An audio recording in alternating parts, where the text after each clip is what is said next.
Bagi pemerintahan Trump menyelesaikan kesepakatan senilai 20 miliar dolar bantuan keuangan untuk Argentina. Kita telah melewati titik balik. Hari ini dimulailah pembangunan Argentina yang besar. Presiden Milei dari Argentina menang pemilu paruh waktu meski banyak rintangan dengan bantuan pihak luar. 20 miliar dolar dari pemerintahan Trump. Muncul pertanyaan, kenapa Milei butuh banyak uang untuk menang? Apa manfaatnya bagi Amerika Serikat? Nah, ini semua berkaitan dengan revolusi ekonomi, aliansi politik baru, dan tentu saja Tiongkok. Mari kita bahas masalah utama Milei. Sang reformis gergaji mesin hampir kalah di pemilu paruh waktu akibat ancaman anjloknya mata uang Argentina. Di Argentina, mereka menggunakan peso atau peso Argentina. Kondisinya sudah buruk, turun dari 13 sen dolar Amerika Serikat pada tahun 2010 menjadi hanya 0,07 sen sekarang.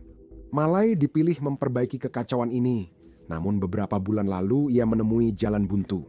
Memperbaiki masalah yang sudah ada sejak lebih dari 1 abad memang sangat sulit. Untuk memahami kenapa Milei gagal sekarang, kita perlu melihat sejarah peso yang penuh bencana. Tahun 1890 Argentina alami krisis mata uang besar pertamanya. Penurunan peso menyebabkan gagal bayar utang besar-besaran dan resesi besar. Saat ini, solusi Argentina adalah emas, dengan 4% cadangan emas dunia, meski hanya 12% dari produk domestik bruto dunia. Ini memberi sedikit stabilitas, namun sepanjang abad ke-20 kondisi kembali memburuk. Setelah depresi besar, 1929 Argentina meninggalkan standar emas. Seperti banyak negara lain, peso adalah mata uang fiat yang hanya didukung pemerintah. Tahun 1935 Argentina membentuk bank sentral yang berwenang mencetak peso baru. Secara teori, ini seharusnya tidak masalah. Namun di Argentina, itu tidak berjalan lancar. Sepanjang abad ke-20, Argentina dipimpin oleh diktator militer dan populis. Dan mereka suka bermain-main dengan mesin pencetak uang yang disebut bank sentral. Pemimpin populis Perón, yang pertama kali melakukan hal ini, masih memiliki pengaruh hingga hari ini melalui gerakan politik Peronisnya. Bisa dibilang, mata uang Argentina sama sekali tidak memiliki stabilitas, dan penciptaan uang yang terus-menerus membuat nilainya terus menurun. Beberapa orang kini mendorong reformasi dengan ide radikal menghentikan pencetakan peso, namun mereka gagal melaksanakannya. Pada 1908, puluhan inflasi nyaris 1000%. Pada 90-an, Argentina mengaitkan mata uangnya dengan dolar Amerika Serikat demi stabilitas buatan. Itu mengakhiri depresi besar Argentina, krisis ekonomi terburuk dalam sejarahnya. Ini bukan hanya soal angka di atas kertas. Saat puncak depresi besar Argentina 2027, dari 10 anak jatuh miskin. Sejak itu, banyak warga Argentina berjuang menghadapi krisis kemanusiaan. Hal ini penting untuk diingat. Krisis ekonomi adalah krisis kemanusiaan. Selama 20 tahun, pendulum terus berayun antara Peronis dan reformis tanpa ada perbaikan nyata. Pada 2023, setelah pencetakan uang dan hiperinflasi oleh Peronas, saatnya muncul reformis baru. Kali ini, reformis yang berkuasa lebih radikal dari sebelumnya. Milei, ekonom dan komentator politik, menyampaikan pesan kuat. Dia menegaskan pencetakan uang adalah masalah utama Argentina dan pemerintah harus menghentikannya. Dia ingin memangkas pemerintahan untuk mengurangi pengeluaran. Dan dia bahkan akan sejauh menghapus bank sentral dan membiarkan orang menggunakan dolar Amerika Serikat untuk transaksi sehari-hari. Setelah menjadi presiden, dia langsung mulai bekerja. Dia memangkas defisit pemerintah 5% dari produk domestik bruto menjadi surplus kecil dalam setahun. Karena pemerintah mengurangi pengeluaran, inflasi juga turun drastis. Milei mewarisi salah satu krisis inflasi terburuk di dunia, dengan inflasi yang memuncak pada angka 292% di awal tahun 2024. Inflasi saat ini 32% tahun ke tahun masih tinggi, tetapi sudah jauh lebih baik dari sebelumnya. Namun, masalah utama belum hilang. Banyak warga Argentina masih kesulitan membeli kebutuhan pokok. Namun, tingkat kemiskinan menurun dan ekonomi diperkirakan akan tumbuh sebesar 44% tahun ini. Para ekonom bingung karena mengira pemotongan anggaran pemerintah cepat akan sebabkan resesi parah, tapi ternyata tidak. Namun, pelajaran dari 100 tahun sejarah Argentina adalah kita sebaiknya tidak cepat berharap. Setiap keberhasilan singkat sering diakhiri bencana. Baru-baru ini, masalah di pasar mata uang Argentina mengancam hal serupa. Masalah utama Milei adalah memiliki dua nilai tukar peso, resmi dari bank sentral dan tidak resmi atau blue rate. Saat berbisnis, Anda wajib pakai kurs resmi, tapi di jalanan dan pasar gelap, orang hanya pakai blue rate. Ekonomi blue rate kini sangat besar karena banyak warga Argentina membeli dolar. Saat pemerintah mencetak uang, menyimpan peso jadi tidak masuk akal. Kini, kedua nilai tukar ini sangat berbeda. Pada akhir tahun 2023, nilai tukar resmi sekitar 400 peso per dolar, sedangkan 1000 peso per dolar. Ini menunjukkan bahwa nilai tukar resmi sangat terlalu tinggi nilainya, dan itu tidak baik untuk perekonomian. Mata uang yang terlalu tinggi mendorong impor dan merugikan ekspor, sehingga bisnis dalam negeri tertinggal. Sebagai reformis radikal, Milei bisa langsung menghapus nilai tukar resmi. Peso Argentina akan memiliki nilai tukar mengambang yang ditentukan oleh penawaran dan permintaan, seperti pasar bebas pada umumnya. Kebanyakan mata uang dunia, seperti dolar Amerika Serikat Euro, yen Jepang, dan pound sterling, berfungsi seperti itu. Namun, melakukan hal ini akan menjadi langkah yang ceroboh, bahkan mungkin bunuh diri secara politik. Kekacauan yang terjadi bisa saja menyebabkan peso jatuh bebas. Semua orang bisa menjual peso hingga tidak berharga, bahkan jauh di bawah nilai tukar blue rate. Jika itu terjadi, upah dan tabungan peso masyarakat akan lenyap. Harga impor makanan, energi, dan obat-obatan akan melonjak, dan Milei kehilangan seluruh kredibilitas politiknya. Karena Partai Milei hanya menguasai kurang dari 15% kursi Kongres Argentina, dia tak cukup kuat secara politik untuk menjalankan hal berisiko. Namun, Milei tetap harus bertindak. Kontrol modal dan nilai mata uang tinggi menghambat ekonomi Argentina. Langkah awal Milei adalah menurunkan nilai tukar resmi secara signifikan, namun tetap terkendali. Nilai tukar naik dari 400 ke 800 peso per dolar, menunjukkan penurunan nilai mata uang 50%. Itu menimbulkan sakit sementara, namun bermanfaat bagi ekonomi jangka panjang. Setelah itu, Milei mengumumkan crawling peg, yaitu nilai mata uang turun 2% per bulan. Skema ini cukup lama menjaga stabilitas dan menurunkan nilai mata uang yang terlalu tinggi. Pada bulan April 2025, Milei melanjutkan dengan fase baru dari rencananya. Dia baru saja menerima dana sebesar 20 miliar dolar dari International Monetary Fund, sebuah organisasi yang membantu negara-negara yang sedang mengalami kesulitan keuangan.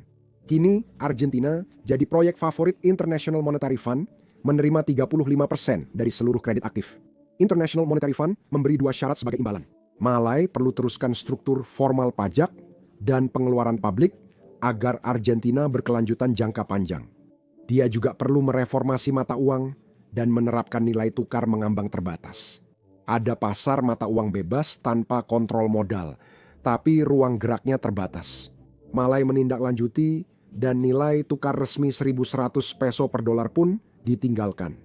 Sebagai gantinya, kisarannya antara 1.000 hingga 1.400 peso per dolar. Setiap bulan, batas atas naik 1% dan batas bawah turun 1%. Idenya, seiring waktu, ini akan perlahan mengubah Argentina ke mata uang mengambang tanpa guncangan jangka pendek. Namun, aspek penting dari kisaran mata uang adalah bahwa kisaran tersebut harus dipertahankan. Bank sentral harus melakukan intervensi setiap kali pasar mengancam untuk menembus batas kisaran tersebut. Jika peso turun tajam ke batas atas, Bank sentral harus menjual dolar dan membeli peso untuk menstabilkannya. Dan Anda membutuhkan cadangan dolar untuk melakukan ini. Jika tidak, seluruh strategi akan gagal. Itulah sebabnya International Monetary Fund juga telah menetapkan target tertentu bagi Argentina untuk mengumpulkan cadangan mata uang asing sebagian besar dolar. Rencananya cukup sederhana. Argentina mengekspor lebih banyak dari impor, sehingga dolar yang masuk lebih banyak. Bank sentral cukup membeli sebagian dolar tiap bulan. Namun rencana ini tidak sepenuhnya berjalan. Pendapatan ekspor Argentina mengecewakan, terutama untuk industri kedelai. Ekspor yang lebih rendah berarti lebih sedikit dolar yang masuk. Sementara itu, Argentina masih berutang 60 miliar dolar dalam dolar Amerika Serikat. Itu adalah warisan lain yang diterima Milei dari para pendahulunya. Dalam 3 tahun ke depan, 45 miliar dolar harus dibayar, terus menekan pasokan dolar Argentina. Sulit untuk membangun cadangan ketika Anda memiliki pembayaran utang seperti ini. Tapi, ada juga aspek politik dalam hal ini. Milei ingin inflasi rendah, namun membeli dolar dan menjual peso justru dapat menaikkan inflasi karena mekanisme pasar. Karena masalah ini, pada Juni 2025 cadangan bersih negatif, 47 miliar dolar, 36 miliar dolar di bawah target International Monetary Fund. Dan kenyataannya, situasinya justru semakin memburuk bukan membaik. International Monetary Fund memutuskan memberi Argentina kelonggaran dengan menurunkan target akhir tahun sebesar dolar 5 miliar. Tapi para investor, mereka tidak menerima itu. Mereka khawatir Argentina tidak akan mampu mempertahankan kisaran nilai tukar dan akan terjadi lagi devaluasi. Mereka mulai menjual peso sebelum devaluasi terjadi, sehingga menciptakan ramalan yang terpenuhi sendiri. Karena semua membuang peso, Argentina harus menjual dolar demi menjaga nilai tukar, sehingga cadangan menipis. Dalam 7 sesi, mereka menjual cadangan liquid 18 miliar dolar. Pada satu titik, para pedagang memperkirakan bahwa Argentina hanya memiliki 700 juta dolar tersisa untuk mempertahankan nilai tukar. Cukup untuk bertahan selama seminggu. Beberapa penjual peso juga spekulan, membuatnya lebih rumit. Mereka mengambil posisi jual, jadi saat peso turun, mereka meraup banyak uang. Dengan kekuatan finansial, mereka bisa membantu menciptakan kejatuhan ini. Menteri Keuangan Scott Bessent di Amerika Serikat memahami ini karena ia mendapat banyak uang menjual pound sterling Inggris pada 1992 bersama George Soros. Saat masalah keuangan terjadi, Milei juga menghadapi masalah politik yang memperlemah seluruh proyeknya. Dia terlibat skandal, termasuk pump and dump Libramin Coin dan tuduhan korupsi bersama adiknya, Karina. Penahanan rumah mantan Presiden Peronis akibat kasus korupsi keluarga makin memperburuk ketegangan politik. Saat unjuk rasa, beberapa pengunjuk rasa melempar batu ke Presiden Milei. Di Kongres Nasional, Milei kehilangan kendali saat mereka mencoba mengesahkan kenaikan tunjangan pensiun dan disabilitas. Milei marah dan memveto keputusan itu sambil berkata, "Kita punya kongres yang disandera kelas politik terburuk di Argentina. Mereka menyerang surplus fiskal kita yang menjadi dasar utama proyek nasional untuk membuat Argentina hebat lagi." Namun, survei Milei menurun. Pada pemilu legislatif Buenos Aires, 2025 partainya tampil di bawah ekspektasi dan kalah dari Partai Peronis. Buenos Aires memiliki 40% pemilih Argentina, jadi ini pertanda sangat buruk. Mulai terlihat bahwa Milei bisa saja kalah dalam pemilu paruh waktu, yang berarti dia tidak akan mampu memberikan dampak yang bertahan lama. Ketika itu terjadi, tidak ada yang ingin berurusan dengan Argentina, karena pencetakan uang akan kembali terjadi. Kurangnya kepercayaan mempercepat penjualan peso dan runtuhnya pemerintahan, obligasi, serta pasar saham Argentina. Ini adalah lingkaran setan, sebab kejatuhan peso mempercepat krisis politik. Saat peso jatuh, dia kehilangan kredibilitas politik, tapi beruntung mendapat bantuan. Menteri Keuangan Amerika, Scott Bessent, mengikuti situasi di Argentina dan memutuskan bahwa dia ingin campur tangan. Jadi Departemen Keuangan mulai membeli peso dengan dolar Amerika Serikat dan menandatangani perjanjian swap mata uang senilai 20 miliar dolar dengan Bank Sentral Argentina untuk menopang peso. Ini memungkinkan Argentina memakai dana Departemen Keuangan untuk memperkuat peso agar tidak jatuh. Uang ini berasal dari dana stabilisasi pertukaran Departemen Keuangan yang memiliki aset lebih dari 200 miliar dolar. Bessent juga mengatur pinjaman tambahan 20 miliar dolar dari sektor swasta. Dia memberi banyak jaminan kuat dalam posisi yang kata-katanya sangat berpengaruh. Dia mengatakan bahwa kami bersedia melakukan apapun yang diperlukan untuk mendukung Argentina dan rakyat Argentina. Dan bahwa Departemen Keuangan Amerika Serikat siap segera mengambil tindakan luar biasa apapun yang diperlukan untuk memberikan stabilitas di pasar. Setelah pengumuman ini, peso, obligasi, dan saham Argentina kembali menguat. Perlu dicatat, pertukaran mata uang seperti ini pernah terjadi sebelumnya. Tahun 1000, Meksiko mengalami masalah dengan mata uang peso. Amerika Serikat juga memberikan perjanjian pertukaran mata uang sebesar 20 miliar dolar dari dana stabilitas pertukaran. Pertukaran mata uang dengan Meksiko menghasilkan keuntungan dolar 500 juta, jadi tidak membebani pembayar pajak Amerika Serikat. Meksiko berbeda dengan Argentina. Meksiko dekat Amerika Serikat, sementara Argentina lebih dari 5.000 mil jauhnya. Pertanyaan yang jelas adalah, mengapa Amerika Serikat mau membantu Argentina? Kritikus menilai pendanaan untuk Argentina tampaknya bukan kebijakan Amerika didahulukan. Petani kedelai Amerika yang terpukul perang dagang dengan Tiongkok tak suka uang mengalir ke Argentina karena pesaing utama mereka. Elizabeth Warren, seorang Demokrat, yakin Scott Bessent mungkin membantu beberapa temannya yang berinvestasi. Dana besar seperti BlackRock dan Fidelity, atau investor seperti Stanley Druckenmiller dan Robert Citron memiliki uang yang sangat besar dalam permainan ini. Orang-orang ini sangat dekat dengan Menteri Keuangan Scott Bessent karena latar belakang investasinya. Bessent membantah semua tuduhan itu. Dia bilang ke CNBC, anggapan kami membantu orang Amerika kaya lewat bunga di sana tidak benar. Kami menjaga kepentingan strategis Amerika Serikat di belahan barat. Itulah alasan utama bailout. Bessent menyebut Argentina sekutu Amerika Serikat yang sangat penting di Amerika Latin. Dia tidak ingin Argentina menjadi negara gagal seperti Venezuela, tapi fokus utamanya adalah mencegah Tiongkok masuk ke Argentina. Trump bilang ke Milei, kamu boleh sedikit berdagang, tapi tidak boleh lebih dari itu. Kamu jelas tidak boleh melakukan apapun yang berkaitan dengan militer bersama Tiongkok. Dan jika itu yang terjadi, aku akan sangat kecewa tentang hal itu. Scott Bessent juga membahas ini langsung dengan Menteri Ekonomi Argentina. Amerika Serikat berupaya membatasi akses Tiongkok ke logam tanah jarang dan uranium di Argentina. Selain itu, Amerika Serikat ingin Argentina menandatangani kesepakatan dengan perusahaan pertambangan dan telekomunikasi Amerika, bukan dengan perusahaan Tiongkok. Namun, jika Amerika Serikat ingin mencegah Argentina bersekutu dengan Tiongkok, masih banyak yang harus dilakukan. Selama beberapa tahun terakhir, Huawei, perusahaan pertambangan Tiongkok, dan perusahaan tenaga nuklir Tiongkok, semuanya semakin berpengaruh. Pemerintah Argentina baru saja menekan swap senilai 18 miliar dolar dengan Bank Rakyat Tiongkok. Tiongkok adalah mitra dagang terbesar kedua Argentina dan pembeli utama produk pertanian mereka, menciptakan ketergantungan perdagangan besar. Meski tampak bukan masalah besar bagi Amerika Serikat, ke depannya Amerika ingin Argentina tetap dalam pengaruhnya tanpa dominasi Tiongkok.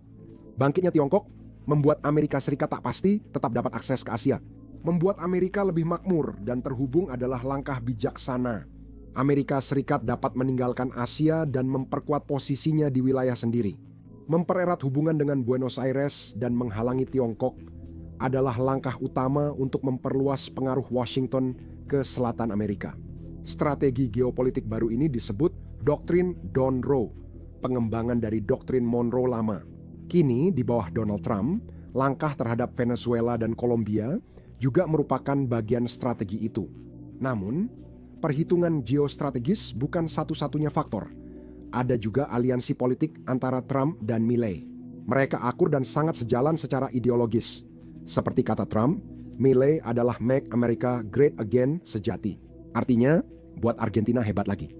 Bessent juga berkomentar tentang hal ini, mengatakan bahwa jika Anda melakukan hal yang benar, jika Anda mengikuti kebijakan yang baik, jika Anda sejalan dengan nilai-nilai Amerika Serikat, kami siap membantu saat situasi tidak seimbang. Dia menyebut reformasi Milei sangat penting secara sistemik. Menjelang pemilihan paruh waktu Argentina, Milei sempat diundang ke Gedung Putih. Kini, Presiden Trump berani mengambil sikap aktif pada politik Argentina.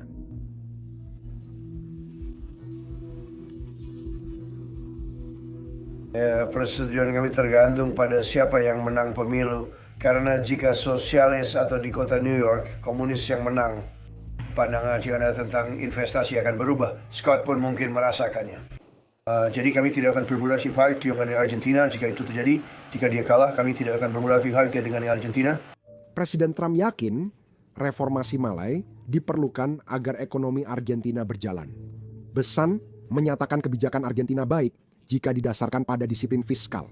Perlu dicatat, ini bukan kali pertama pertukaran mata uang seperti ini terjadi. Tahun 1999 saat Meksiko bermasalah dengan peso, Amerika Serikat memberi perjanjian pertukaran mata uang senilai 20 miliar dolar dari dana stabilitas pertukaran. Pertukaran mata uang dengan Meksiko justru memberi keuntungan 500 juta dolar sehingga tidak membebani pembayar pajak Amerika Serikat. Sementara itu, hal ini memperkuat hubungan Washington dengan negara tetangganya dan membantu salah satu mitra dagang terbesarnya. Namun, pertukaran mata uang Argentina berbeda dengan Meksiko karena sepenuhnya bergantung pada pemilihan paruh waktu. Jika Partai Malay tidak tampil baik, kedua belah pihak akan menghadapi masalah. Malay akan gagal melaksanakan reformasi ini yang menyebabkan mata uangnya runtuh. Dan Amerika Serikat juga akan kehilangan sebagian besar dari pertukaran mata uang senilai 20 miliar dolar karena tidak memiliki strategi keluar. Untungnya bagi mereka, hal ini tidak pernah terjadi karena Partai Malay memenangkan kemenangan telak dalam pemilihan paruh waktu. Dia menang di Provinsi Buenos Aires, padahal beberapa minggu lalu kalah di sana. Pasar obligasi, saham, dan mata uang melonjak karena investor kembali percaya pada proyek reformasi Malay.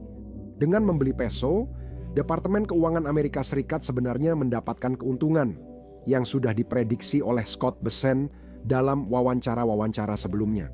Meskipun mereka sebenarnya tidak melakukannya untuk mencari keuntungan, Trump senang dengan hasil Malay dan mengatakan bahwa dia mendapat banyak bantuan dari kami.